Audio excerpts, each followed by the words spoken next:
Beaucoup. Monsieur le Président, Monsieur le Premier ministre, chers membres du gouvernement, honorables députés.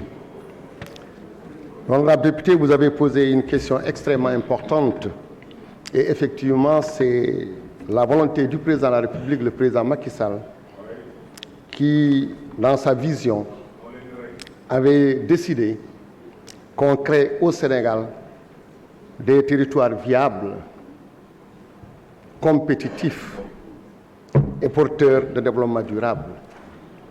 Ça, c'était la vision, très claire.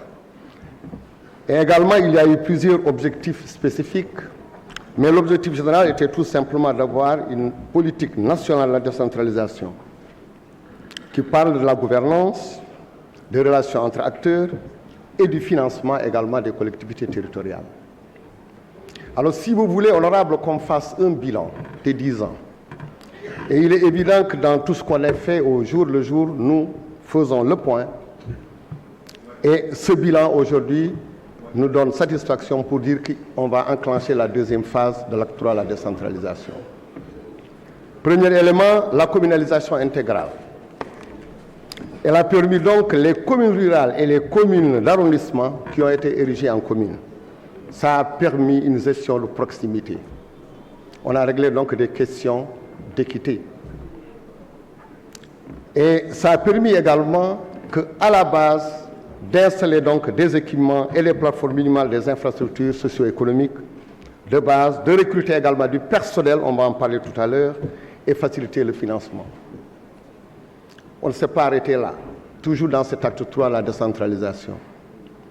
On a amélioré la lisibilité des échelles de gouvernance. Avant, c'était un peu plus compliqué. Mais maintenant, il y a eu des acquis en matière de l'existence d'un cadre organisationnel et fonctionnel des collectivités territoriales. La réaffirmation de la clause de compétences également. On a réaffirmé l'ensemble des compétences qui étaient transférées. Et également la répartition de ces compétences en fonction également des moyens techniques, financiers, etc. S'agissant du financement, toujours dans le bilan de l'acte 3 à la décentralisation, on peut dire tout simplement que l'État a beaucoup investi vers les collectivités territoriales. Les acquis ont été identifiés, l'existence d'un important portefeuille d'impôts et de taxes qui finance plus de 60% des dépenses de nos communes et de nos villes.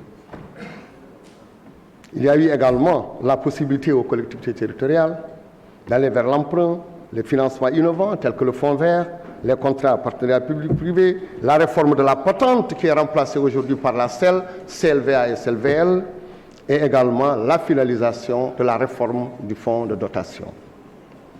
En outre, nous notons un important renforcement des ressources de financement. Chaque année, c'est 5 milliards de plus que nous augmentons au niveau du FDD. Si nous prenons tout simplement le fonds d'équipement est passé de 15 milliards en 2015 et aujourd'hui à 38 milliards. C'est la volonté du Président de la République. Et au niveau du fonds de dotation, de 20 milliards à aujourd'hui 38 milliards. Mais on ne s'est pas arrêté là. Il y a eu également la fiscalité pour nos départements. Alors pour vous dire qu'en parlant d'amélioration, la fonction publique locale et territoriale, où beaucoup de pays ont mis plus de 40 ans pour l'installer, c'était une volonté en 2011 et le Président de la République l'a rendu effectif. La fonction publique démarre chez nous et elle accompagne les collectivités territoriales. Alors elle est inclusive et participative. Il y a eu encore une autre demande extrêmement forte. Comment faire pour que ces maires puissent avoir l'état civil? L'état civil, c'était une demande extrêmement forte. Digitalisation, numérisation. Et il y a une agence qui a été créée pour aller dans ce sens. L'aménagement du territoire. Pendant 20 ans, notre pays n'avait pas un document. Nous l'avons voté ici, vous l'avez voté, le PANDT. Et depuis, tous nos projets ont été accompagnés dans ce sens. Des projets structurants, des projets d'envergure. Et il s'y ajoute, et enfin, une dernière demande extrêmement forte, c'était l'Intercom. Le décret a été adopté pour que des communes peuvent travailler ensemble, des départements peuvent travailler ensemble. Et tout ça, c'est dans le bilan de l'acte 3 de la décentralisation.